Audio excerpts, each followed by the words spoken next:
Hi అండి. Welcome to my channel. నిన్న నేను అడిగిన ప్రశ్నకి కాఫీని తెలుగులో ఏమంటారు అనే దానికి సమాధానం నిషివర్ణోష్టోదకము అని అంటారు. ఇది ప్యూర్ తెలుగులో భాష అండి.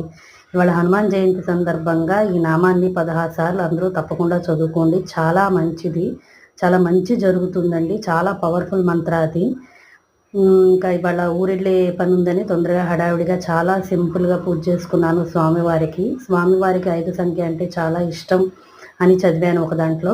సో అందుకని రవ్వ అప్పాలు చేసుకుని 5 రవ్వ అప్పాలు 5 తమలపాకులతో తులసి మాల వేసి స్వామివారికి పూజ చేసుకున్నాను. ఈ వైశాఖ మాసం అంతా కూడా స్వామివారికి ప్రత్యేకంగా దీపారాధన చేసి ఆయన ముందు పెడుతున్నాను, పటం ముందు.